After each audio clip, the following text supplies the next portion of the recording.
Bien, bonjour à toutes et à tous. Je vois que nous sommes en comité un peu restreint aujourd'hui, je ne sais pas, il y a peut-être des gens malades, il y a beaucoup dans mon entourage, mais bon. Aujourd'hui donc, alors attendez, j'ai un petit problème là, quelque chose qui ne fonctionne pas. Voilà. Aujourd'hui donc, nous allons reprendre et poursuivre cette exploration du concept d'iconicité que je vais approfondir pour, disons, donner un peu plus de contenu à cette intuition que j'ai cherché à vous faire ressentir à partir de l'examen d'un grand nombre d'exemples tirés des mots nouveaux du Petit Robert illustré dans les deux éditions que nous avions vues la semaine dernière, et cette intuition selon laquelle certains mots ont un sens qui, à partir de leur forme, peut être facilement deviné, tandis que d'autres sont plus difficiles, disons, à deviner du point de vue du sens à partir de leur forme. Et ce qui est en jeu dans cette différence d'appréciation, ce qui est en jeu dans cette question de savoir si on peut ou non accéder facilement au sens d'un mot à partir de sa forme, eh bien, c'est précisément la notion d'iconicité. Alors, j'étais parti de cette définition d'Olga Fischer.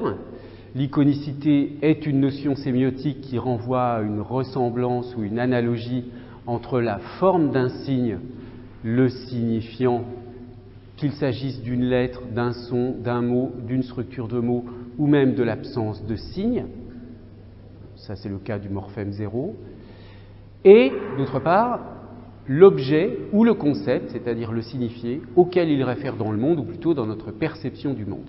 Donc vous voyez que cette définition renvoie bien au phénomène que je viens de décrire, c'est-à-dire que s'il y a un lien entre la forme d'un mot et sa signification, il y aura iconicité. Et s'il n'y a pas de lien, il n'y aura pas d'iconicité.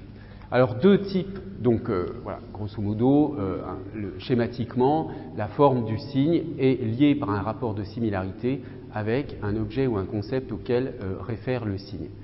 Donc il y a deux types traditionnellement qui sont distingués d'iconicité, l'iconicité d'image et l'iconicité diagrammatique, et ces notions viennent d'un grand philosophe américain, Charles Sanders Peirce, dont je vais vous parler ensuite, parce que c'est quand même de lui que vient cette thématisation linguistique de l'iconicité. Donc deux types d'iconicité, un premier type qui est l'iconicité d'image, lorsqu'on peut extraire des informations sur l'objet directement à partir du signifiant, de la forme du signe. J'avais dû vous donner l'exemple des pictogrammes, qui sont en principe très iconiques, mais certains mots peuvent l'être aussi. Et puis l'iconicité diagrammatique, qui, elle, correspond bien à l'analogie proportionnelle, tandis que l'iconicité d'image correspond plutôt à une analogie binaire. Iconicité diagrammatique qui existe lorsque une relation entre des signes est similaire à une relation entre les objets que désignent ces signes. Alors, les objets ou les signifiés ou les concepts, si vous voulez. Alors l'exemple typique de ce cas, c'est l'exemple Weni Widi Wiki, où on a bien donc une succession de mots, donc ça c'est la relation entre les signifiants, qui reflète une succession identique au plan des événements ou des significations. Alors, elle précise également dans le même article qu'il y a une sorte de continuum entre iconicité d'image et iconicité diagrammatique. Bon, ça c'est un point un peu problématique, mais je ne vais pas y insister. Et que dans les langues, il y a l'iconicité la plus disons, la plus prégnante, le type d'iconicité qui est le plus sollicité, mobilisé, c'est l'iconicité diagrammatique. L'iconicité diagrammatique, et on verra qu'effectivement, en tout cas dans ce qui nous concerne ici en morphologie lexicale, il est bien question uniquement d'iconicité diagrammatique. Alors, un des classements possibles des types d'iconicité, c'est celui-ci. Je l'emprunte à cet ouvrage intitulé Form, Miming, Meaning. Vous voyez que le titre est explicite, la forme mime le sens. Et ce volume est l'un des volumes de la série publiée chez Benjamins à partir des colloques sur l'iconicité dont je vous ai parlé, Iconicity in Language and Literature, qui existent tous les 2 ans. Le prochain a lieu à Lund en 2019. Et en 2021, ce sera à Paris, très probablement. Ça n'a jamais eu lieu en France encore. Mais enfin, on verra bien. Alors, vous voyez, iconicité d'image, iconicité diagrammatique, et à l'intérieur, on peut distinguer différents types, isomorphisme, iconicité de motivation, la métaphore cognitive ou grammaticale, etc., etc. Je n'entre pas dans ces détails. Mais vous voyez que dans cette classification, l'analogie apparaît comme un cas très particulier de la métaphore grammaticale, alors qu'on peut considérer que l'analogie est au fondement de tout type d'iconicité. C'est un peu une façon différente de présenter les choses. Mais cette différence, elle compte uniquement si on accorde de l'importance au concept d'analogie. Au fond, il n'y a pas sauf à approfondir, d'enjeux théoriques très, très importants dans cette distinction. Alors, pour conclure sur ce point, dans les linguistiques contemporaines, l'iconicité est fondée sur le principe d'une similarité entre forme et contenu, donc une analogie hétérogène, puisque ce n'est pas une analogie homogène, c'est entre des formes ou entre des contenus, entre des choses qui sont de même nature. Une analogie hétérogène, elle se situe entre 2 types d'êtres qui sont de nature différente. Donc là, en l'occurrence, entre forme et contenu, on a bien une analogie hétérogène.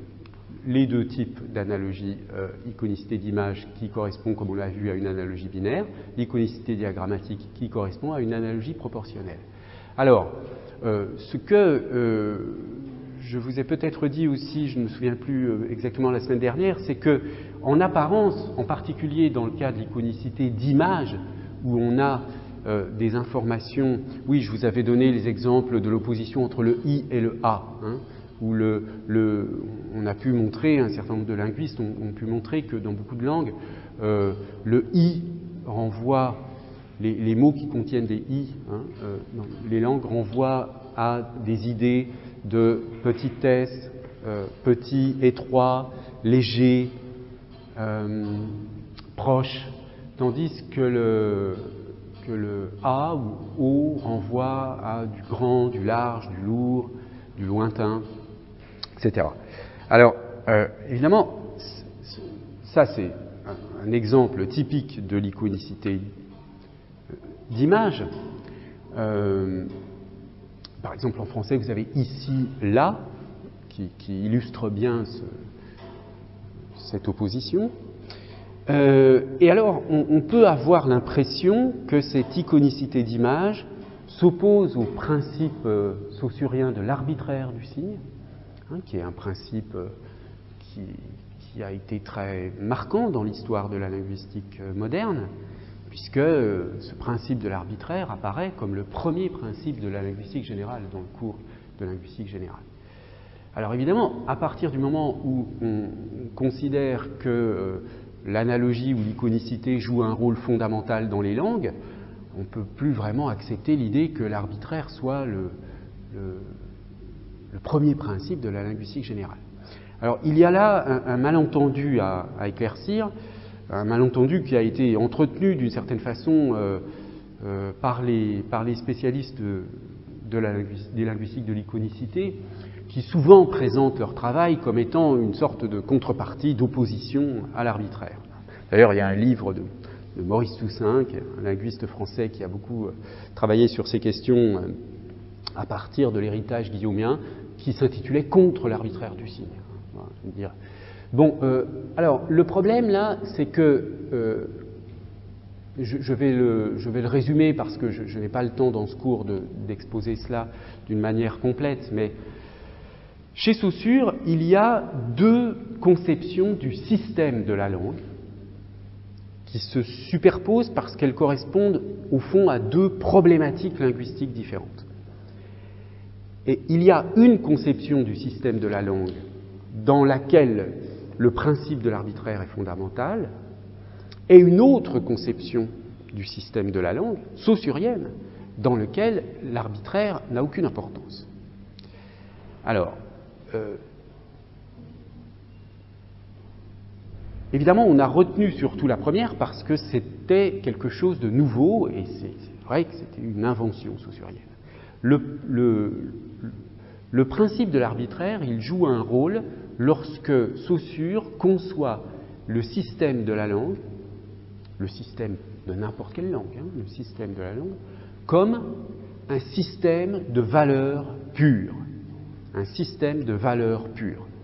Vous avez déjà entendu parler de cette notion de valeur chez Saussure, la théorie de la valeur, qui tente à montrer que, au fond, ce qui compte dans les signes linguistiques, c'est leur opposition les uns par rapport aux autres et pas leurs caractéristiques propres. Donc, toute entité linguistique dans le cadre de la théorie de la valeur et dans le cadre du système de la langue conçu comme un système de valeur, toute entité linguistique est vue comme n'ayant pas de substance en elle-même, mais se définissant seulement par ses oppositions par rapport aux autres membres du système.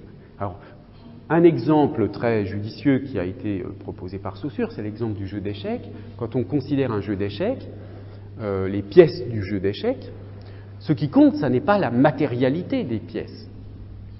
Les pièces, elles peuvent très bien varier d'une certaine façon. J'imagine que vous avez déjà vu des jeux d'échecs de formes très différentes. Bon. Et même si vous avez un jeu d'échecs et que vous perdez, disons, un pion, et pour faire une partie, vous remplacez un pion par une pièce de monnaie, vous pouvez toujours jouer aux échecs. Parce que la pièce de monnaie aura la même valeur que le pion, la pièce, le pion que vous avez perdu. Donc le système de valeur est conservé, quel que soit, au fond, l'objet que vous utilisez pour jouer. Et ce qu'on vise ici dans cet exemple du jeu d'échecs par valeur, c'est tout simplement les règles de déplacement, les règles du jeu d'échecs. Du moment que votre pièce, quelle qu'elle soit, que ce soit une vraie pièce de jeu d'échecs ou une pièce de monnaie qui remplace une pièce de jeu d'échecs, du moment que vous adoptez par convention les règles de déplacement, vous pouvez jouer aux échecs parfaitement, ça ne change rien. Donc, la forme de la pièce est parfaitement arbitraire. D'accord ? Si elle n'était pas arbitraire, il y aurait quelque chose qui résisterait au principe de la valeur. Alors, il y a un autre aspect dans qui est la dimension, collective, parce que le système de règles, le système de règles aux échecs, il vaut en tant que c'est un système partagé. Il n'y a pas de règles s'il n'y a pas de collectivité. Vous ne pouvez pas, si vous jouez avec vos propres règles, ça ne marche pas. Un jeu, ça doit être fondé sur des règles partagées. Donc, le système de la langue en tant que système de valeurs impose le principe de l'arbitraire, notamment parce que le système de valeurs,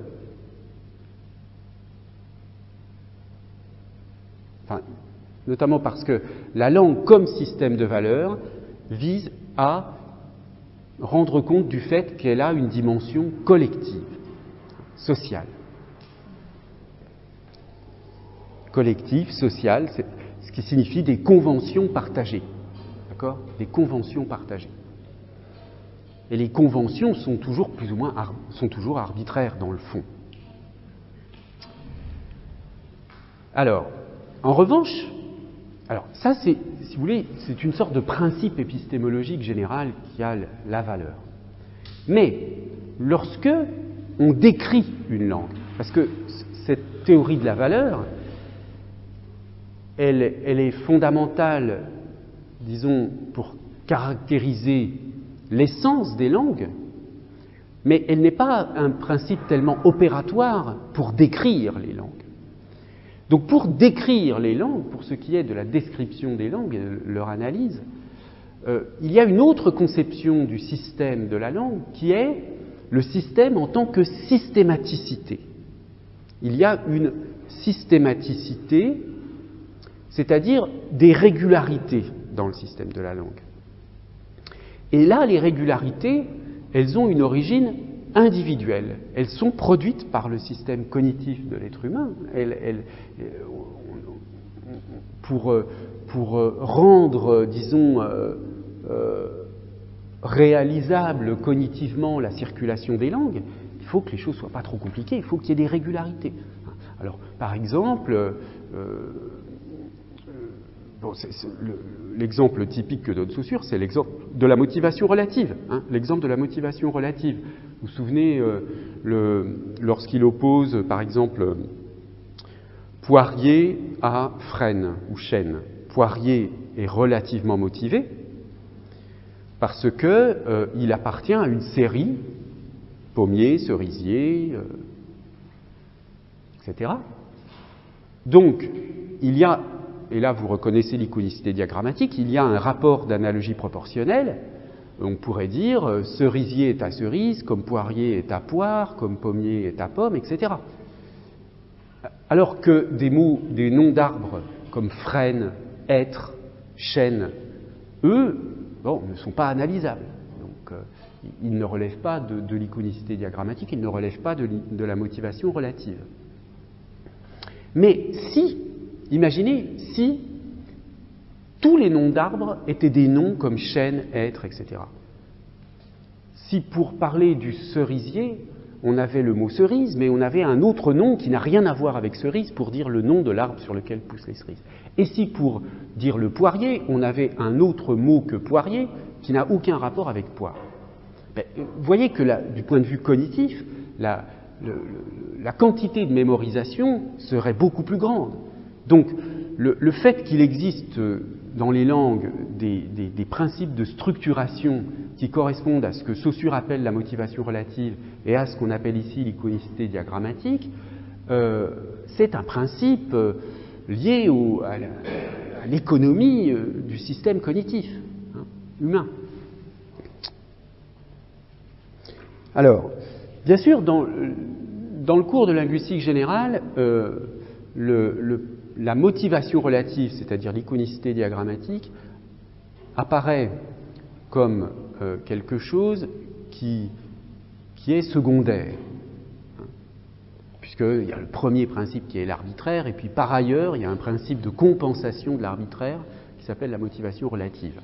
Et ça, c'est quand on part du point de vue de la langue comme système collectif, système de valeurs, oui, d'accord, mais il y a aussi le système, la mécanique de la langue, la systématicité de la langue, qui impose un certain ordre malgré tout. On peut voir les choses dans le sens inverse. On peut dire que, inversement, si on part de l'individu, du système cognitif de l'individu, il y a une nécessité de régularité, mais cette nécessité, elle est bloquée par une nécessité d'arbitraire aussi qui existe dans les langues. Bon. Alors, le rapport entre l'arbitraire absolu et l'arbitraire relatif, ou la motivation relative, c'est la même chose, à peu près chez Saussure, motivation relative, arbitraire relatif, c'est l'affaire de la bouteille à moitié vide ou à moitié pleine.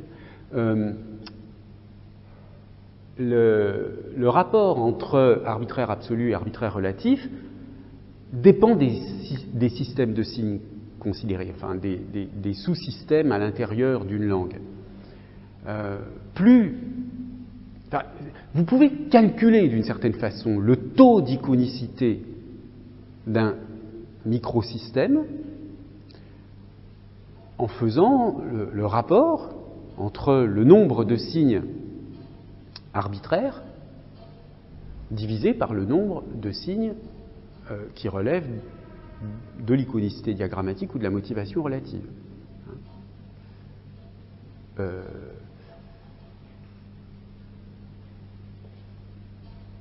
Et selon les systèmes de signes, vous aurez un taux d'arbitraire plus ou moins grand, ou un taux de motivation plus ou moins grand. Alors, un exemple que je donne toujours qui est spectaculaire de ce point de vue-là, c'est l'exemple du système des déterminants numéraux. Quand vous prenez les déterminants numéraux en français, mais ça marche aussi dans n'importe quelle autre langue, vous avez besoin de combien de mots arbitraires pour fabriquer, vous êtes d'accord, une infinité de déterminants numéraux. D'accord ? Les déterminants numéraux, voilà, c'est l'ensemble des entiers naturels, c'est un ensemble infini. Mais donc, vous fabriquez un nombre infini de signes. Un nombre infini de signes, par exemple, je sais pas, vous pouvez fabriquer 4 598 792. Voilà. Comment vous avez fabriqué ce mot ?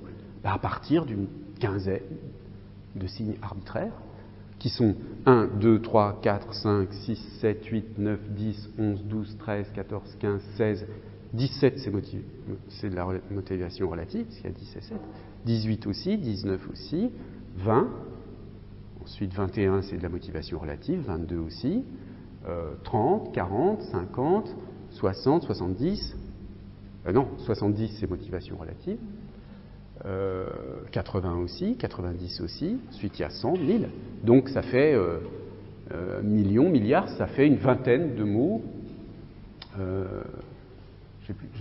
j'ai bien compté, 15 ou 20 mots, 15 ou 20 unités arbitraires, à partir de laquelle vous fabriquez une infinité de noms de nombres. Et alors, si vous voulez, si je fais le même raisonnement que celui que je faisais tout à l'heure avec les noms d'arbres, vous voyez, si on avait besoin d'un mot différent pour chaque nombre, comme on a un mot différent pour 1, 2, 3, 4, etc., évidemment, aucun système de numération dans aucune langue ne fonctionne comme ça. Vous voyez, je veux dire, s'il fallait un mot spécial pour 17, pour 18, pour 21, pour 1592, enfin, voilà, ça ne peut pas marcher. Hein. Dans le système de la numération, on a un besoin de régularité. Donc là, quand vous comptez le nombre de signes arbitraires par rapport au nombre de signes motivés, vous avez un taux de motivation relative qui est énorme par rapport au nombre d'éléments arbitraires. Donc quantitativement, l'arbitraire tend vers zéro dans des cas comme ça.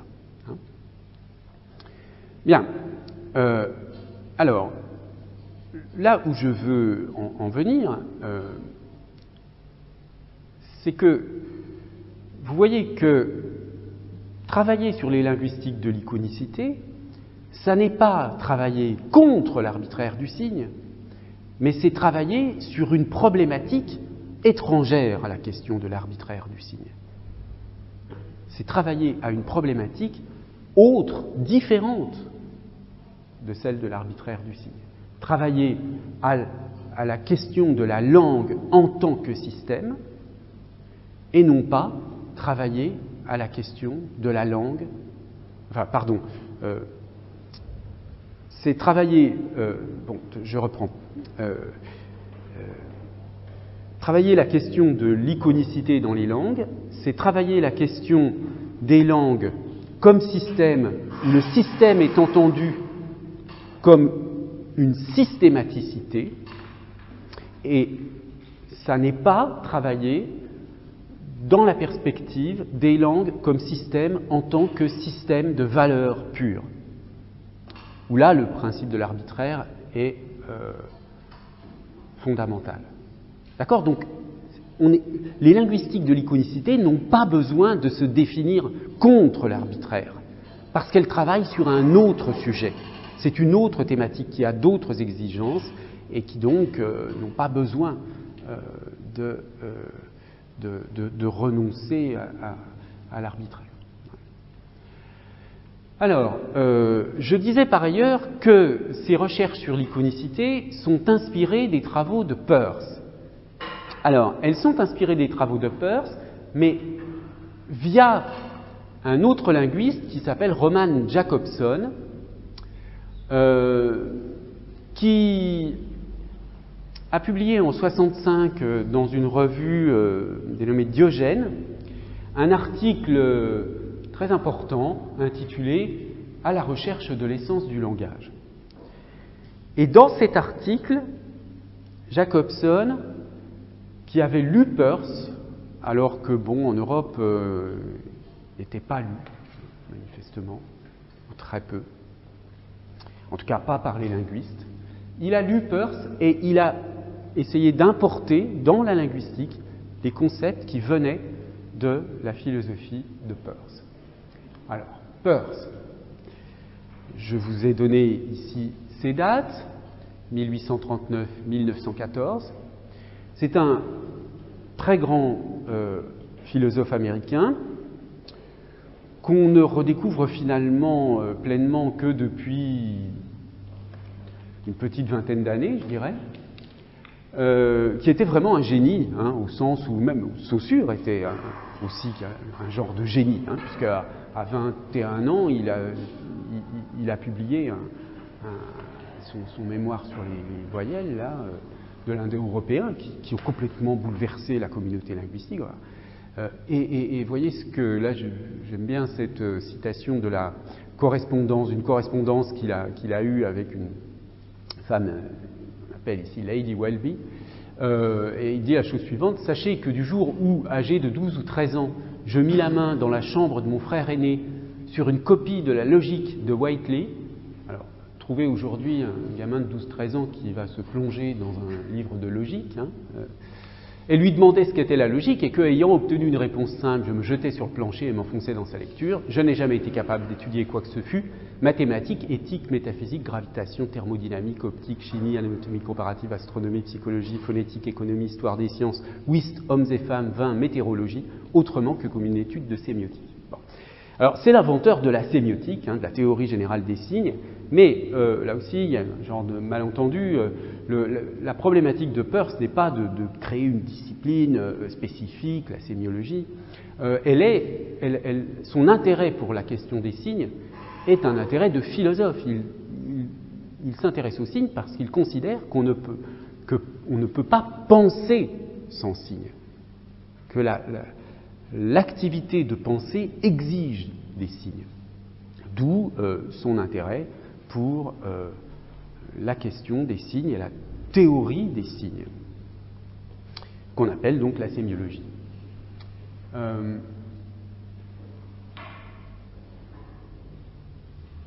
Alors, il s'est intéressé à un très très grand nombre de sujets, hein, c'est pas une blague quand il fait cette énumération, presque pas. Vraiment quelqu'un qui d'ailleurs, comme le disait, je ne me souviens plus exactement de la formule de Jakobson dans l'article de Diogène, un type tellement génial qu'aucune université n'a trouvé de poste pour lui. Effectivement, il est considéré aujourd'hui comme un des plus grands philosophes américains, mais il était dans une position un peu marginale qui faisait qu'il n'a jamais pu obtenir un poste à l'université. Donc il travaillait dans une sorte d'institut de géologie. Le whist, c'est un jeu de cartes.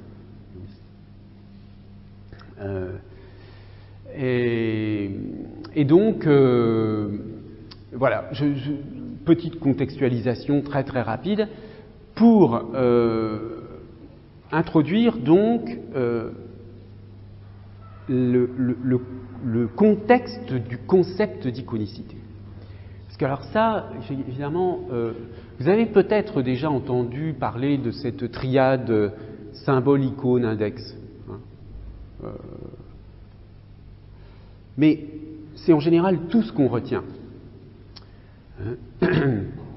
Alors que le système est beaucoup plus complexe, et c'est cela que je voudrais un peu vous montrer. Alors, c'est plus une sensibilisation que je ne vais pas pouvoir approfondir parce que c'est beaucoup trop compliqué, mais je vais quand même essayer de vous exposer une partie du système de Peirce pour mon objectif ici est simplement que vous perceviez que cette notion d'icône est inscrite dans un cadre conceptuel extrêmement complet et beaucoup plus complexe que ce que on retient d'habitude. Alors, voici le point de départ.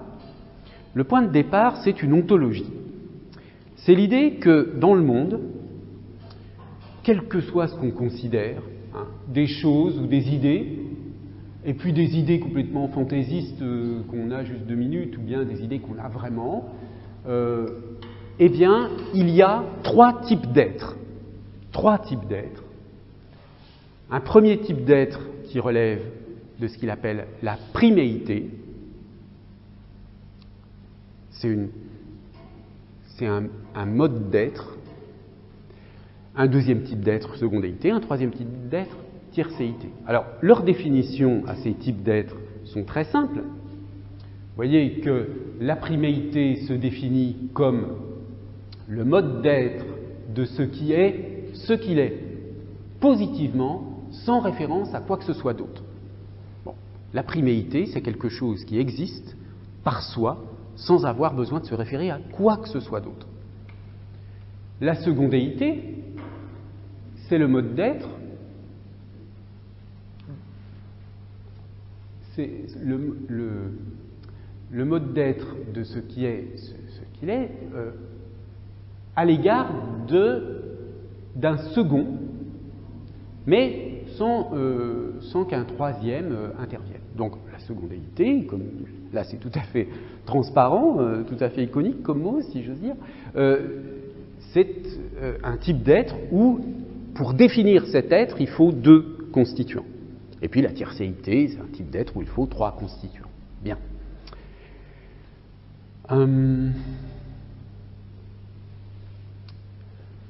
Alors, à partir de là, le signe apparaît, la théorie du signe apparaît comme un cas de la tiercéité, d'accord ? Puisqu'il y a 3 éléments dans le signe.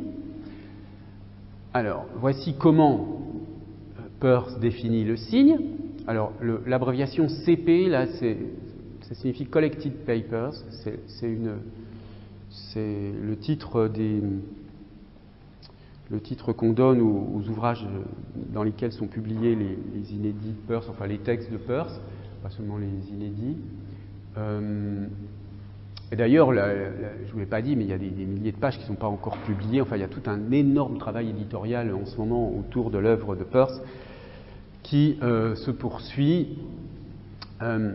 Alors, voici la définition du signe. Un signe ou représentamen. Alors, il y a toujours une ambiguïté, un peu comme chez Saussure, où parfois signe désigne le total signifié signifiant, et parfois chez Saussure il faut faire attention parce que signe signifie seulement signifiant. Parce que, évidemment, dans l'esprit, dans l'usage commun, le signe c'est juste la forme, souvent. Bon, alors là, c'est la même chose. Vous voyez, dans le titre ici, j'entends signe au sens de l'ensemble, mais ici, signe, c'est au sens du signifiant. Représentamen, c'est un peu l'équivalent de ce qu'est le signifiant chez Saussure. Donc le représentamen, c'est quelque chose qui représente à quelqu'un quelque chose sous un certain rapport ou à quelques titres.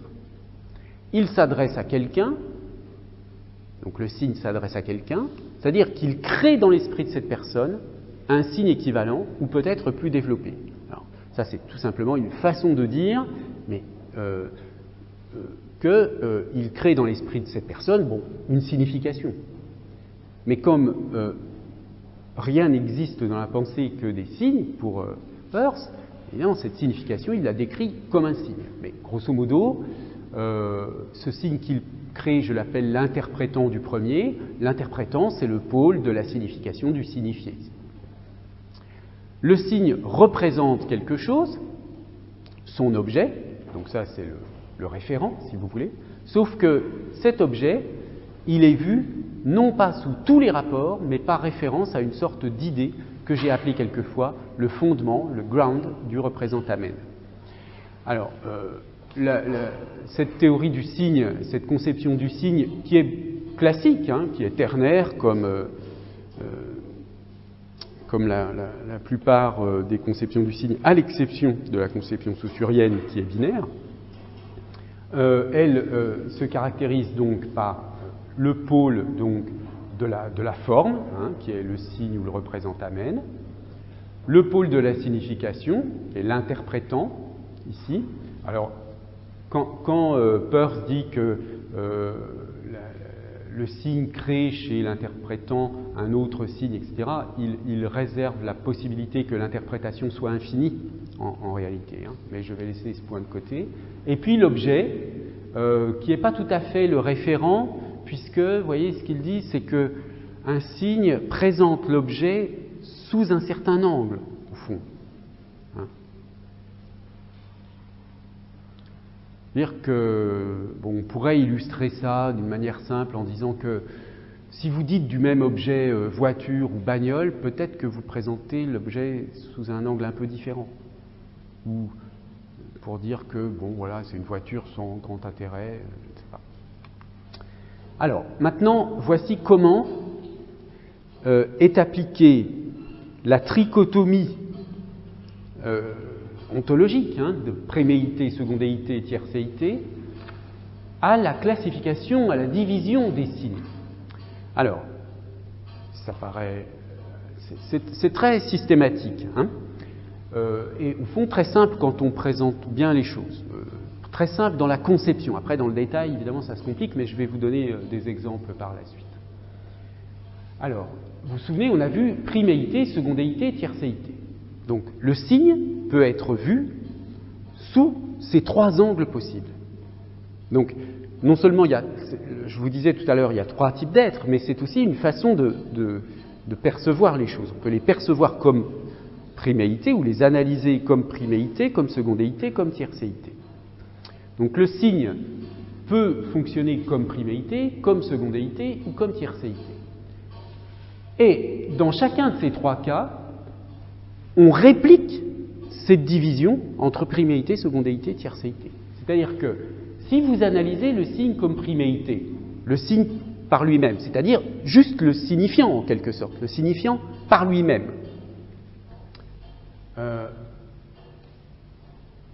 vous analysez ce que lui appelle le représentamène.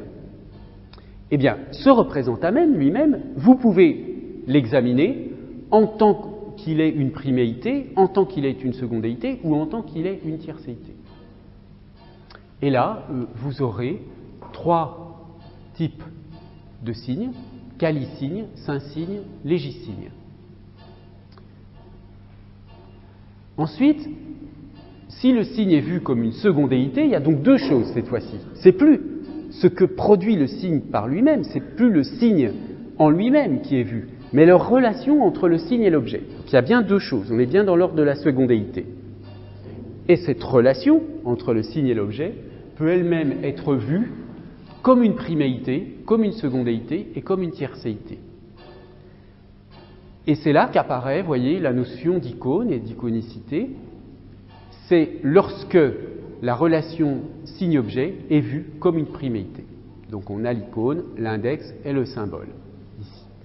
L'index pour la secondéité et la tiercéité pour le symbole. Alors vous comprenez quand même pourquoi assez facilement. Pourquoi la relation signe-objet vue comme une priméité correspond à l'icône. C'est parce que, puisque il y a cette ressemblance qui caractérise la relation du signe à l'objet, vous accédez à l'objet directement par le signifiant. Donc au fond, c'est le représentamène lui-même qui vous donne l'objet. Donc c'est l'icône. L'index, c'est exactement la même chose que ce qu'on a appelé ensuite dans les linguistiques l'indexicalité, enfin le fait qu'il y ait des pronoms, je, qui renvoient à la personne qui parle, etc. Là, on est dans l'ordre de la secondéité, parce qu'on a une relation signe-objet entre deux choses, mais entre vraiment uniquement deux choses, c'est-à-dire si je dis ici, pour dire l'endroit où je me trouve, il y a une relation entre le signifiant ici et l'endroit effectivement où je me trouve. D'accord ? Et il est entièrement déterminé, le sens de ce mot est entièrement déterminé par cet endroit précis où je me trouve. Alors que dans le cas du symbole, qui va être par exemple le cas de n'importe quel mot pris dans le dictionnaire, il y a une tiercéité, c'est-à-dire une sorte de convention qui va associer un mot à son sens et qui va permettre sa circulation sociale dans une langue, etc. Bon, ensuite, vous pouvez analyser le signe comme tiercéité, relation du signe à son interprétant, mais ça, je vais laisser de côté parce que on n'en a pas du tout besoin et ça me permet d'être un peu plus économique dans mon explication. Donc, on va surtout retenir les deux premiers cas de figure, mais voyez déjà que cette notion d'icône, il ne suffit pas de dire que l'icône, c'est juste, bon, il y a une ressemblance entre le signifiant et le signifié. Si on va chercher la source chez Peirce, on voit bien que la notion d'icône s'inscrit dans un système beaucoup plus vaste et beaucoup plus intéressant. Alors, on peut présenter les choses de la façon suivante, en ajoutant quelques caractéristiques correspondant à chaque type ontologique. Alors, ici, j'indique le type ontologique du signe, comme je l'ai mis ici, hein, le signe comme priméité, secondéité et tiercéité, le type ontologique du signe. Et puis là, chaque type peut être vu sous l'angle de la priméité, de la secondéité, de la tiercéité. Oui. À partir de la secondéité, il y a le cognitif qui rentre en jeu. Le cognitif, il est en jeu partout. Mais oui, comment il peut ne pas l'être? Oui. On dirait que la priméité, il n'y est pas. Si, il y est. Vous allez le voir tout à l'heure avec l'exemple que je vais donner. Hein, vous allez voir. Mais il y a pas de. Mais c'est problématique quand même. Mais il y a bien cette dimension cognitive qui est là, hein, puisque c'est quand même je vous disais que Peirce est un philosophe qu'on redécouvre aujourd'hui sous l'angle de la théorie de la connaissance, quand même, hein, vraiment. Bon, donc ce qui l'intéresse, c'est comment on connaît. Alors, et la théorie de la science, etc. Donc, vous voyez que soit on voit le signe en lui-même, dans le cas de la priméité. Alors, la priméité se caractérise ici comme une qualité, comme une pure qualité. Bon, tout à l'heure, on peut l'illustrer tout de suite, je vous donnerai les exemples ensuite, mais c'est, par exemple, il dit un feeling de rouge. Un feeling de rouge. C'est-à-dire que vous voyez un certain rouge, et ce n'est pas le rouge en général, c'est une impression pure de rouge, c'est-à-dire ça vous produit quelque chose qui vaut pour lui-même. C'est une pure impression, un pur feeling. Vous voyez qu'ici la secondéité apparaît comme quelque chose qui est lié à la question du fait par opposition à la pure possibilité ou à la pure qualité de l'existence de la dimension spatio-temporelle, et puis la tiercéité qui est liée à la notion de loi ou d'habitude. Alors, ce qu'il y a, c'est qu'évidemment, lorsque vous partez de la priméité, hein, vous avez un type ontologique qui est un signe qui est pris sous l'angle de la priméité. Vous ne pouvez pas, si vous voulez, examiner sa secondéité dans la relation signe-objet, d'accord, à partir de la secondéité qui serait déterminée par la secondéité du type ontologique du signe. C'est-à-dire que lorsqu'on examine les combinatoires possibles de ces trois éléments, à partir du calicigne, il n'y a qu'une seule possibilité. Calicigne, icône, rème, c'est-à-dire le calicigne iconique rématique, qui est donc l'exemple du pur feeling de rouge. On ne peut pas avoir un calicigne indexical, parce que indexical, ça supposerait qu'on est dans la secondéité, mais on est dans la priméité, donc ça, c'est pas possible. On ne peut pas avoir un calicigne dicicigne non plus pour les mêmes raisons, mais de toute façon, je laisse tomber cette troisième colonne, hein, comme je vous l'ai dit tout à l'heure. Donc, je ne peux avoir qu'un calicigne iconique rématique. Ici, le saint-signe, je pourrais avoir un saint-signe iconique rématique, un saint-signe indexical dicicigne, et puis éventuellement un saint-signe iconique d'ici signe, mais je ne pourrais pas avoir un saint-signe symbolique pour les mêmes raisons. C'est-à-dire, puisque le saint-signe est de l'ordre de la secondaïté, je ne peux pas avoir un saint-signe symbolique. Alors, c'est pour cette raison que les types de signes sont limités à ces cas. Hein. Il y en a 10 au total. Le calicigne iconique chromatique, où le représentamen est une priméité, l'objet est une priméité, l'interprétant une priméité. Le saint-signe iconique rématique, où le représentamen est une secondéité, l'objet une priméité, l'interprétant une priméité, etc. Mais vous voyez qu'on ne peut jamais avoir ici, par exemple, à partir d'un représentamen qui serait une secondéité, un objet qui serait une tiercéité. D'où le fait que la catégorie du légisigne est beaucoup plus vaste que les autres. Alors, les exemples de Peirce pour les 10 classes de signes sont les suivants. Donc, j'ai déjà dit une pure impression. C'est ce que les philosophes appellent aujourd'hui les qualia. Hein. Cette impression de rouge, un rouge par exemple très particulier, mais on pourrait l'illustrer par un son, ce serait une voix, par exemple, mais à condition que cette voix ne soit pas rapportée à quelqu'un.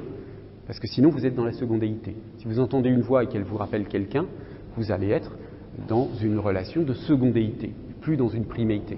Il faudrait imaginer qu'une voix, par ses propres qualités, vous provoque une impression indiscernable, et c'est pour ça qu'on est dans l'ordre du possible, une impression qui n'est pas déterminée, parce que dès qu'elle est déterminée, ça va être une impression mise en relation avec quelque chose d'autre, et on va quitter la priméité pour être dans la secondéité. Voilà, c'est comme une pure émotion. Alors, je le dis au passage pour ceux d'entre vous qui connaissent, hein, Peirce travaillait beaucoup avec James, le psychologue, qui est le frère du romancier. Enfin, bref, passons. Alors ensuite, on peut comparer, on ne va pas examiner tous les cas parce que certains ne nous intéressent pas vraiment, mais le saint-signe iconique, vous voyez, par opposition au calicigne iconique, peu importe qu'il soit rématique ici, et le légisigne iconique. Vous voyez, tous trois sont rématiques, donc on peut laisser tomber rématique, et on peut comparer la différence entre le calicigne iconique, le saint-signe iconique et le légisigne iconique, puisque c'est ça qui nous intéresse surtout, c'est là où apparaît la notion d'icône. Le saint-signe, au fond, il est de l'ordre de l'occurrence du légisigne. C'est-à-dire que quand quand on dit ici que le légisigne iconique, ça peut être un diagramme indépendamment de sa singularité factuelle, un diagramme, c'est-à-dire par exemple un triangle, ou une courbe qui évoque, je ne sais pas, n'importe quoi, l'évolution de la population mondiale. Eh bien, prenons l'exemple du triangle, indépendamment de sa singularité factuelle, c'est-à-dire indépendamment de la façon dont le triangle est dessiné, etc., le dessin d'un triangle vise à évoquer le concept général de triangle. D'accord ? Et évidemment que le triangle en tant que figure à trois côtés, etc., je ne peux pas dessiner le triangle en général, je dessine forcément un triangle particulier. D'accord ? Mais si je le conçois comme un légisigne, ce que je vais voir dans un triangle, c'est pas un triangle particulier, c'est un triangle pour désigner n'importe quel triangle. Donc c'est le triangle en général. C'est là où il y a une sorte de convention. Hein. Je dessine un triangle particulier, mais si je suis dans un légisigne, c'est que je veux me détacher complètement de la particularité, de la singularité factuelle de ce triangle particulier, et que je l'examine simplement comme le signe du concept général de triangle. C'est ça le légisigne. Alors que le saint-signe, c'est que je vais considérer un triangle particulier comme une occurrence du concept de légicigne, du concept de triangle général.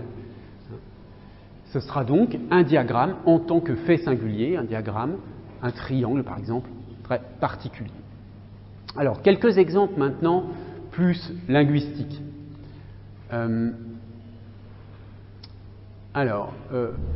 Prenons l'adverbe « enfin ». L'adverbe « enfin », lorsque vous le considérez dans le dictionnaire, c'est un légicigne. C'est un mot du dictionnaire, un mot, quelqu'un qui apprend le français va apprendre qu'il existe une convention qui relie ce mot à un ensemble de significations. D'accord ? L'adverbe « enfin » va être vu comme un saint-signe lorsqu'il est employé. Donc ça va être une occurrence du légicigne. Vous voyez qu'il a, à ce moment-là, une existence spatio-temporelle. Il va être employé à un moment donné. Existence spatio-temporelle, je vous rappelle, qui était une caractéristique de la secondéité, du saint-signe. Et puis, il deviendra un qualicigne, il sera vu comme qualicigne si la prononciation de ce mot ou l'écriture de ce mot, mais disons, pour fixer les choses, la prononciation de ce mot, enfin, me provoque des impressions particulières. C'est un peu plus difficile à imaginer, mais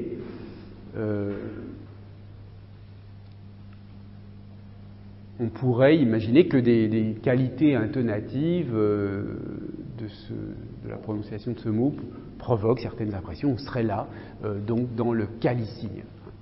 Bon, sur icône, symbole, index, on peut illustrer cela comme ça. Par exemple, le verbe meugler, qui est le verbe désignant le cri des vaches. Enfin, le verbe meugler peut être considéré comme une icône dans la mesure où c'est une formation d'origine onomatopéique. Le verbe meugler a été fabriqué à partir de l'onomatopée meu. C'est un index lorsque je dis « cette vache meugle », puisque j'utilise du présent et donc je renvoie à la situation présente du locuteur, donc c'est la dimension indexicale. Et puis c'est un symbole parce que c'est un verbe comme n'importe quel autre verbe qui doit être appris, donc là c'est la dimension aussi du légicigne. Même chose pour ici, avec le même genre de raisonnement, avec l'idée d'iconicité ici, si vous acceptez que I renvoie à la proximité, que A renvoie à l'éloignement ou à la distance, eh bien vous avez le même genre le même genre de cas que celui de meugler. Alors, je vais terminer sur cette question et ensuite on fera notre pause habituelle. Alors, il y a quand même un problème avec, alors vous le sentez un peu, on a du mal à illustrer cette notion de le qualicigne, le pur feeling, etc. Je trouve que c'est quand même un concept assez difficile on comprend sa nécessité dans le système des catégories proposées par Peirce, mais il est assez difficile à conceptualiser ce concept. Alors, j'illustre la difficulté que présente le concept peircien d'icône à partir d'un petit extrait d'un article que j'avais fait sur ce sujet. Donc, on a vu que l'icône, je vous le rappelle ici, l'icône est à la fois une priméité en tant que type ontologique, mais elle est une secondéité dans la mesure où elle prend en charge la relation signe-objet. Et là, il y a un problème. Parce que une similarité, ça implique deux éléments, donc, puisque l'icône se caractérise par la relation entre les deux éléments. Il y a donc une tension dans la définition de l'icône, parce qu'elle appartient à la catégorie de la priméité, tout en impliquant la secondéité. Alors, les exemples qu'on donne habituellement de l'icône, c'est-à-dire le portrait, les pictogrammes, etc., ils sont fondés sur cette notion de similarité, donc ils rendent bien compte de cet aspect de l'icône, mais ils ne rendent pas compte de son aspect priméité. Et pour percevoir cet aspect, eh bien, il faut s'appuyer sur d'autres exemples. Et il y a des passages où Peirce explique assez bien ce qu'est pour lui une pure icône. Et cette pure icône, elle se caractérise par la fusion du signe et de l'objet. Alors, voici un exemple de citation de Peirce dans lequel on voit bien cette notion.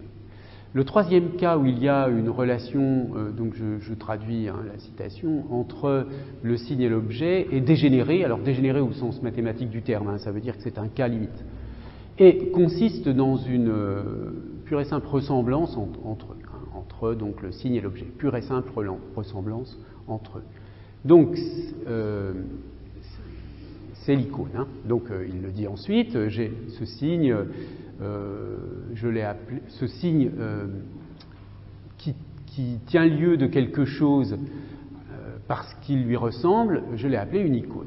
Les icônes sont tellement substituées à leurs objets qu'il est difficile de les distinguer d'eux. Par exemple, donc, les diagrammes dans la géométrie. Un diagramme, en effet, il a bien une signification générale, ça n'est pas une pure icône, mais dans le cours de notre raisonnement, nous oublions cette abstraction largement, et le diagramme devient la chose réelle. C'est-à-dire, vous travaillez sur un triangle, mais vous prenez le signe pour la chose. Et de même, c'est surtout cet exemple que je trouve éclairant, lorsque vous contemplez un tableau, une peinture, il y a un moment où on perd la conscience que ça n'est pas la chose. La distinction entre le réel et la copie disparaît, et c'est à ce moment un pur rêve, pas une existence particulière et pas non plus quelque chose de général. À ce moment, nous sommes en train de contempler une icône. Donc vous voyez que l'icône, c'est comme un concept limite, enfin, si on veut vraiment la prendre au sérieux dans le sens peircien, c'est un concept limite où il y a une telle ressemblance entre le signe et l'objet qu'on va vers la fusion du signe et de l'objet, de sorte que vous accédez à l'objet par le signe. Et une peinture, par exemple, je ne sais pas moi, un paysage de forêt, et que vous contemplez et vous vous plongez dans le paysage au point que vous avez l'impression d'être dans la forêt, là, ça fonctionnera comme icône. Ce signe qu'est la peinture fonctionnera comme icône. Alors, vous voyez qu'avec cette conception de l'icône, on est très loin de l'iconicité des linguistiques contemporaines, effectivement. Ce n'est pas la même chose, puisque dans les linguistiques contemporaines, on ne se pose pas le problème de cette fusion, du fait que l'icône est un cas limite. Et en réalité, Peirce avait bien caractérisé cela.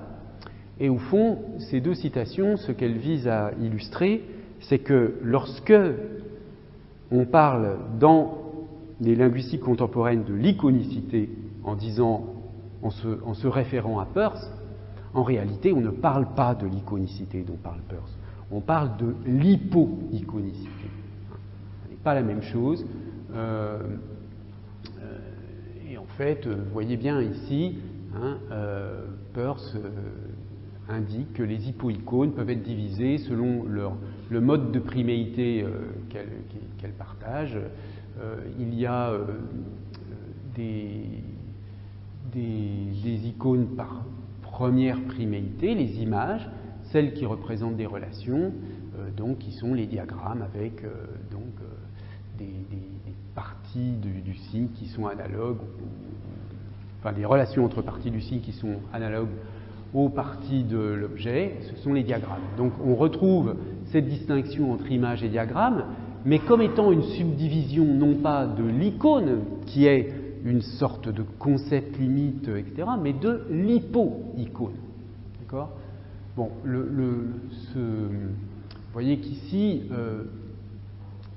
dans le premier paragraphe de cette citation, Peirce fait finalement une différence entre être une icône et être iconique. On peut dire sérieusement comment quelque chose est une icône, et là on va entrer dans l'exemple de la peinture qu'on contemple, etc., de la fusion signe-objet, ça c'est être une icône, mais d'une façon plus, plus matérielle, moins théorique, on va pouvoir dire que quelque chose est iconique, hein, c'est-à-dire qu'il représente son objet, un signe va être iconique lorsqu'il représente son objet par sa similarité, hein, et quel que soit son mode d'être. Donc c'est ça la notion d'hypoïcône. Donc ce que je souhaitais ici, c'était simplement vous montrer que, en fait, lorsqu'on parle d'iconicité et qu'on renvoie à Peirce, le concept peircien qui est mis en jeu, c'est plutôt celui d'hypoïconicité et pas celui d'iconicité qui renvoie à quand même problématiques sémiotiques un peu différentes. Voilà, alors on va faire une pause et puis je reprends dans une dizaine de minutes. Bien, alors je reprends avec donc cette citation de Jacobson dans laquelle vous reconnaissez bien l'influence de la citation de Peirce que j'ai commentée juste avant. Vous voyez que Jacobson écrit dans l'image, le signifiant représente les simples qualités du signifié. Et vous voyez ici,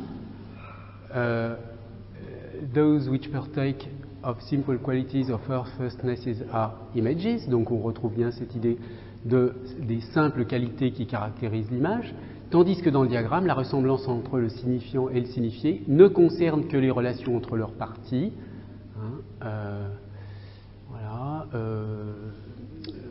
Les choses analogues qui concernent des relations analogues entre leurs parties dans la citation de Peirce. Il ajoute, Peirce définissait un diagramme comme un représentamen qui est de manière prédominante une icône de relation et que des conventions aident à jouer ce rôle. Bon, en réalité, comme on le voit dans cette... alors dans quelle citation? Image, diagramme. Oui, voilà. Dans la citation précédente, je ne l'ai pas commenté, mais on voit bien qu'il y a trois types d'hypoïcones chez Peirce. Les images, les diagrammes et les métaphores, mais au fond, ce concept de métaphore a été assez rarement repris dans les linguistiques de l'iconicité. On a retenu plutôt la distinction entre images et diagrammes. Alors, on va maintenant passer à des choses plus concrètes, et en examinant donc les degrés d'iconicité des unités lexicales, c'est-à-dire à partir du moment où on a bien compris cette notion d'iconicité, mais je l'ai contextualisée, mais là on revient à la notion traditionnelle d'iconicité comme ressemblance, disons, entre la forme et le contenu. Je vais m'appuyer sur un livre de Denis Apotélos que je vous conseille, hein, qui est très bien fait, un petit livre sur la construction du lexique français, qui a paru il y a un peu plus de 10 ans, mais qui reste très, très bien fait, je trouve. Alors, on va examiner d'abord les facteurs de l'iconicité diagrammatique. Alors, bien sûr, on parle uniquement d'iconicité diagrammatique ici. Les facteurs de l'iconicité diagrammatique, et ensuite, on examinera ce qui fait que l'iconicité diagrammatique de certaines unités lexicales est plus faible que d'autres. Qu'est-ce qui cause la diminution de la diagrammaticité des unités lexicales? Et enfin, je parlerai du cas inverse, c'est-à-dire du cas de l'étymologie populaire, où là, on a un regain d'iconicité via un phénomène très classique, documenté depuis longtemps, qu'on appelle l'étymologie populaire. Alors, considérons d'abord les facteurs de l'iconicité diagrammatique qui, ici, visent simplement à vous montrer disons à expliciter clairement ce phénomène de la motivation relative, ce phénomène qui fait que vous identifiez facilement un mot que vous n'avez jamais entendu précédemment, par exemple, parce qu'il est bien formé sur des paradigmes existants. Alors, il y a deux facteurs qui en fait, expliquent pourquoi vous comprenez facilement un mot qui relève de l'iconicité diagrammatique, une unité lexicale qui relève de l'iconicité diagrammatique. C'est d'une part sa compositionnalité, c'est-à-dire le fait que le sens de l'ensemble résulte de la combinaison du sens des unités constituantes, résulte au moins en partie. C'est ça qui va être un facteur de variation d'iconicité d'ailleurs. Et puis l'étayage paradigmatique, c'est-à-dire le fait que le mot s'inscrit, enfin la formation du mot s'inscrit dans différents paradigmes. Cela rejoint ce que je vous avais déjà expliqué au sujet de l'identification des morphèmes. Alors, prenons par exemple fort, fortement. Alors, notez bien ici la façon, enfin le type de notation que j'utilise, parce que c'est cela que je vous demande de faire à l'examen.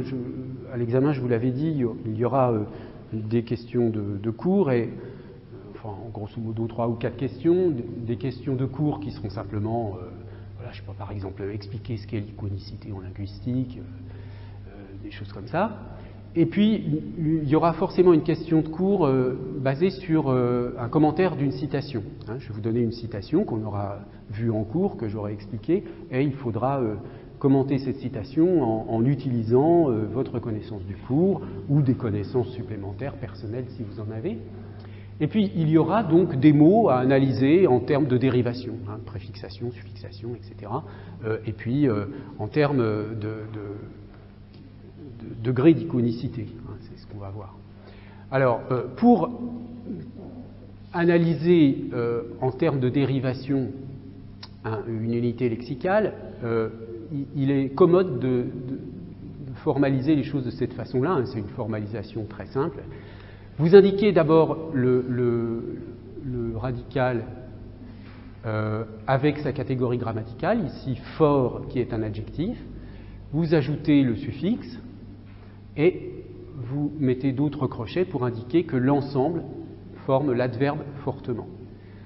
Pour le cas de aliment alimentaire, vous avez une base nominale aliment avec une suffixation qui vous produit l'adjectif alimentaire.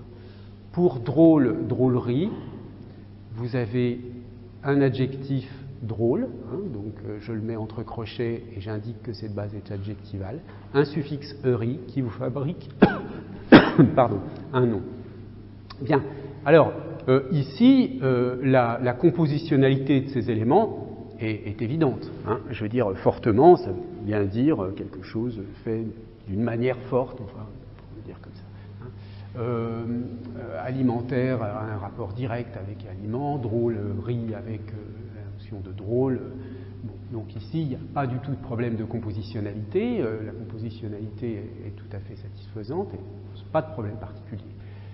L'étayage paradigmatique, c'est simplement l'idée que fortement s'inscrit à la fois dans une série où il y a d'autres bases qui forment des adverbes en ment, c'est évident, fortement, rapidement, lentement, etc. Et puis par ailleurs, la base fort existe pour fabriquer, alors soit elle existe seule, un fort, mais elle existe aussi dans d'autres formes d'unités lexicales, par exemple ici dans l'unité polylexicale coffre-fort. Pour alimentaire, le suffixe R va se trouver dans complémentaire, exemplaire, unitaire, et puis le terme aliment existe seul. Pour drôlerie, le suffixe eri va se trouver dans bizarrerie, gaucherie, niaiserie, et drôle existe seul, mais existe aussi dans d'autres formations, comme drôlet, c'est un peu utilisé, un peu désuet, et drôlement. Bien, donc vous voyez que cet étayage paradigmatique, il vise à montrer que la formation s'inscrit dans une forme de productivité.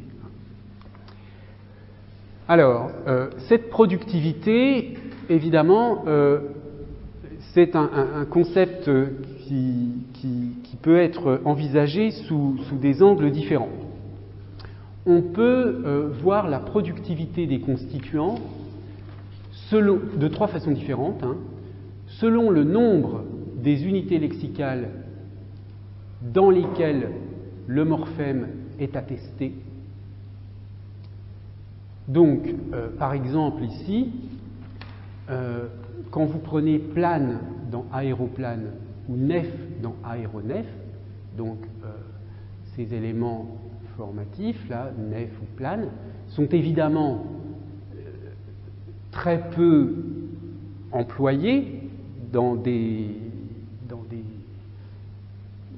Enfin, vous avez peu de mots qui contiennent ces unités, par opposition, par exemple, au suffixe heure, qu'on trouve dans grandeur et dans un très grand nombre de mots.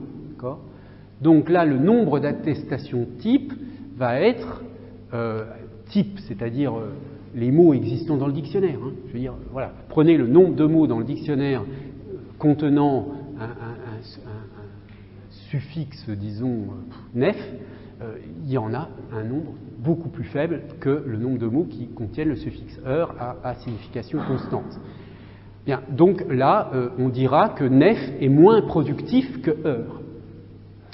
Il y a une autre façon de mesurer la productivité des constituants en examinant le nombre d'attestations du morphème dans les usages discursifs à un moment donné.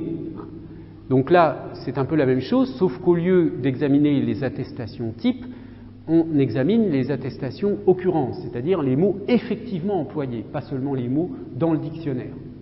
Bon, souvent, ça se rejoint, mais pas forcément. Et puis ensuite, il y a une troisième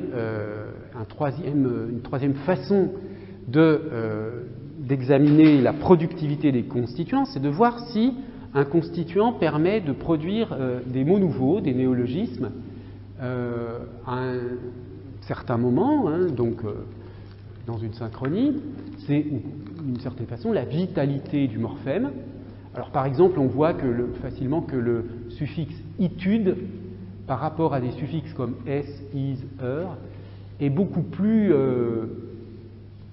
productif, puisque vous voyez, il y a ces mots qui existent, hein, qui sont attestés, swag, swagitude, hypitude. Bon, évidemment, ce sont des pas sûr que, enfin, je n'ai pas vérifié, mais je ne pense pas que ce soit des mots qui soient présents encore dans les dictionnaires, mais ce sont des mots qui se comprennent parfaitement, qui peuvent être partagés, qui sont attestés en tout cas sur les réseaux sociaux, sur Internet. Donc, on peut dire que ce suffixe itude a une grande vitalité, voyez.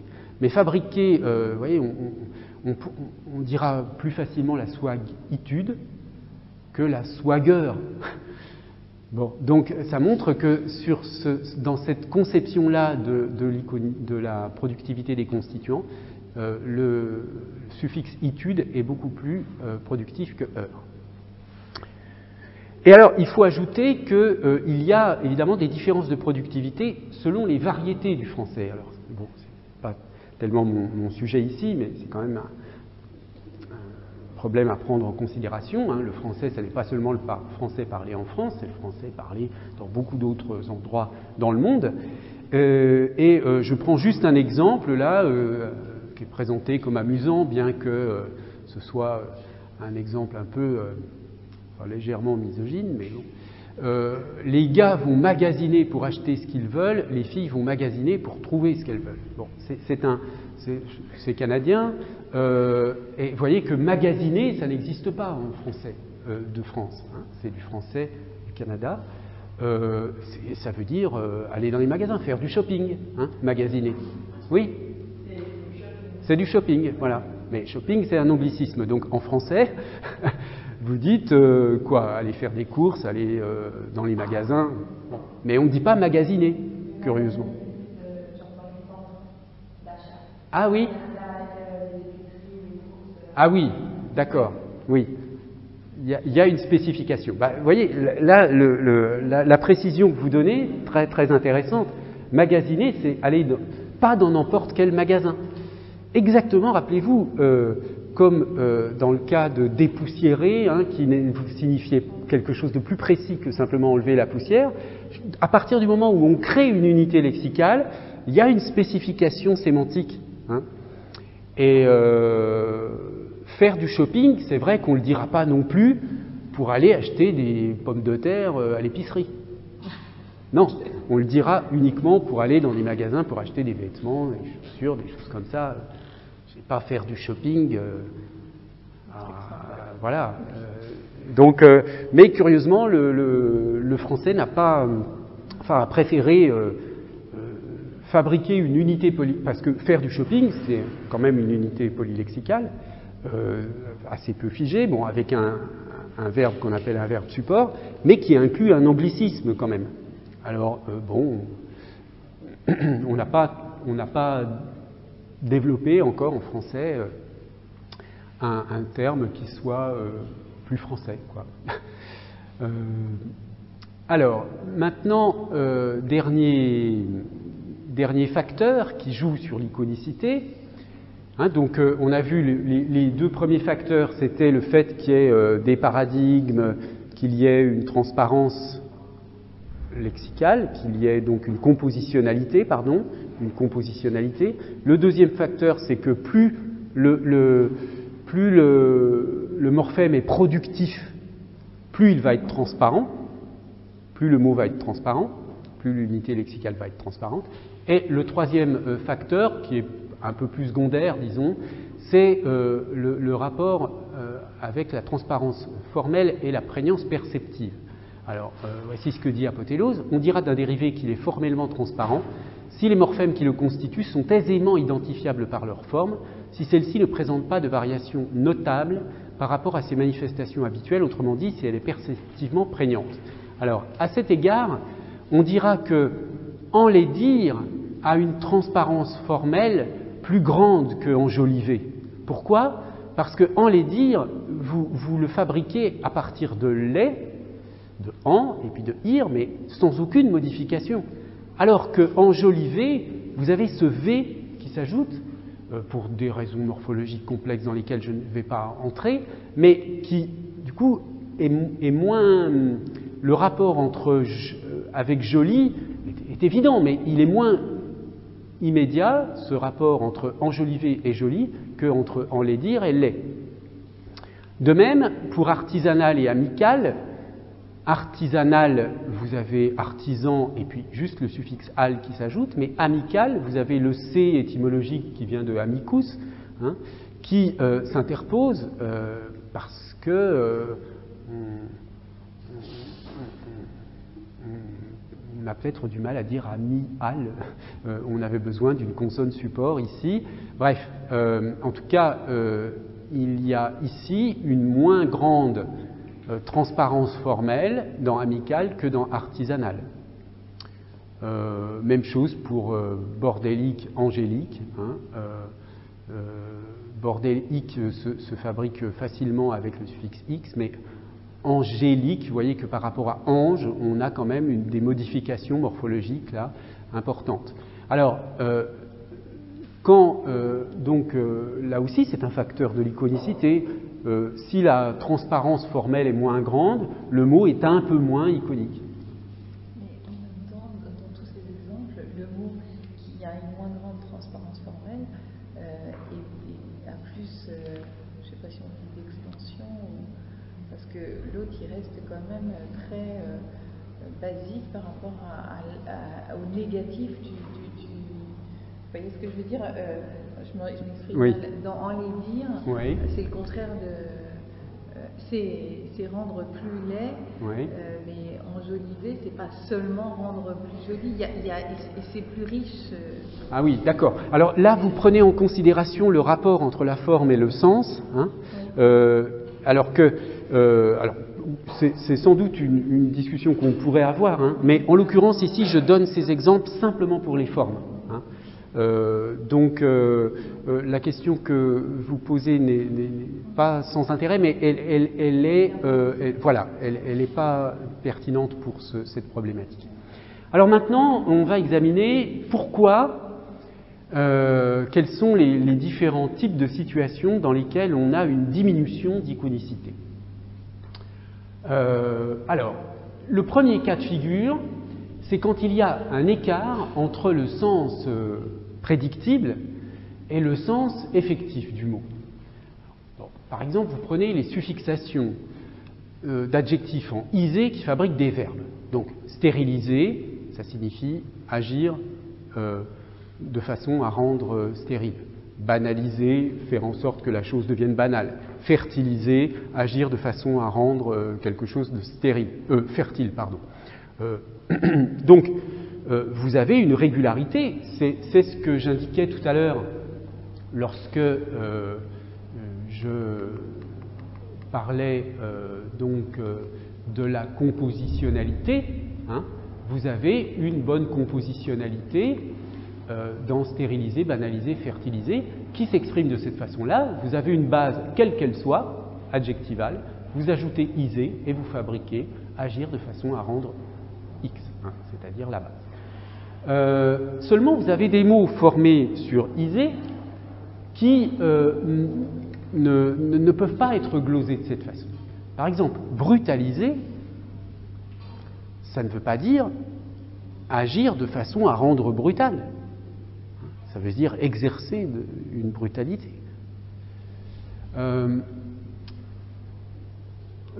Si on prend un autre exemple avec le suffixe ation, adapter, adaptation, dater, datation.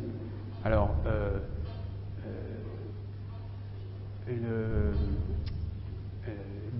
la datation, c'est le fait de dater. L'adaptation, c'est le fait d'adapter, le fait de s'adapter. Mais la cassation, au sens juridique, est-ce que c'est le fait de casser? Pas vraiment. Donc, on a ici donc un écart entre le sens prédictible et le sens effectif. Ensuite, vous avez un autre cas intéressant qui est celui qu'on appelle de la pluralité des parcours dérivationnels. C'est-à-dire que lorsque vous avez plusieurs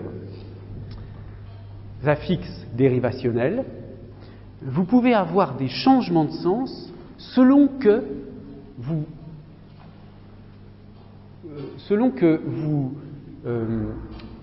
faites opérer les affixes dans tel ou tel ordre.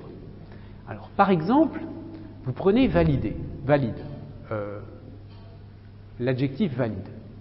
À partir de l'adjectif valide, vous pouvez fabriquer le verbe valider, rendre valide.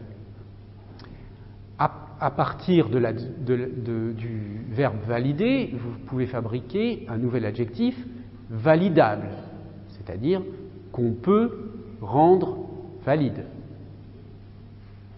qu'on peut valider. D'accord ? Et puis, ensuite, par une préfixation négative, vous obtenez invalidable qu'on ne peut pas valider. D'accord ? Valider, validable, je peux valider, invalidable, je ne peux pas valider. Mais, si vous analysez invalidable à partir, donc, d'une préfixation négative de valider, c'est-à-dire, vous partez de valider, mais vous dérivez invalider, c'est-à-dire invalider un résultat, par exemple, vous voyez, rendre non valide. C'est-à-dire. Et invalidable, à ce moment-là, invalidable ne signifie plus qu'on ne peut pas valider, mais ça signifie qu'on peut invalider. C'est-à-dire un sens complètement différent. Alors vous voyez, des illustrations pour ces deux sens. Allons assez loin dans le modèle pour voir si le principe de base est scientifiquement invalidable. Monsieur Mistral Bernard, homme très honorable, très influent dans son canton, et dont l'élection invalidable a été invalidée plusieurs fois de suite. Pourrait-on affirmer que les parlementaires corses, depuis une trentaine d'années par exemple, aient été invalidés ou considérés comme invalidables? C'est-à-dire, au sens B, qu'on ne peut pas valider. D'accord ? Au sens B, qu'on peut invalider. Tu vois, vous voyez, ils ont été invalidés, ils sont considérés comme invalidables, c'est-à-dire qu'on peut invalider, c'est-à-dire qu'on peut considérer que ces parlementaires sont éliminés du jeu. Hein. L'élection invalidable, qu'on peut invalider, c'est-à-dire qu'on peut annuler. Bien. Alors que vous allez dire qu'un compte Internet ou un mot de passe est invalidable, parce que on ne peut pas valider dans ce cas-là, il ne marche pas le mot de passe. Donc vous voyez qu'on a deux sens complètement différents, avec deux parcours différents. Alors, il y a un autre exemple intéressant, enfin d'autres exemples intéressants, mais je vais les garder pour la semaine prochaine. Alors, la semaine prochaine, je vais donc terminer ce cours. Ça m'occupera uniquement la première heure, et encore peut-être même pas complètement. Et ensuite, donc, je consacrerai tout le reste de la séance à répondre à vos questions sur l'ensemble du cours, puisque ce sera la dernière séance du semestre la semaine prochaine, puisqu'après c'est la période dite de révision. Donc, préparez bien pour la semaine prochaine, essayez de relire rapidement le cours, de revoir un peu les choses qui vous ont paru confuses, et je viendrai avec tous les PowerPoint de tous les cours, enfin de toute façon je les ai sur mon ordinateur bien sûr, et je tâcherai de répondre dans la mesure du possible à toutes vos questions, y compris à des questions sur la nature précise de l'examen. J'en ai parlé un tout petit peu, donc vous aurez des questions de cours et des questions de TD, hein, 10 points pour les questions de cours, 10 points pour les questions de TD. Et comme je vous l'ai dit, sur les 10 points de la question de cours, il y aura une question exercice avec des mots à analyser, et puis des questions de cours, soit directement des notions à expliquer, soit une citation à commenter. Voilà, eh bien écoutez, merci de votre attention et à la semaine prochaine.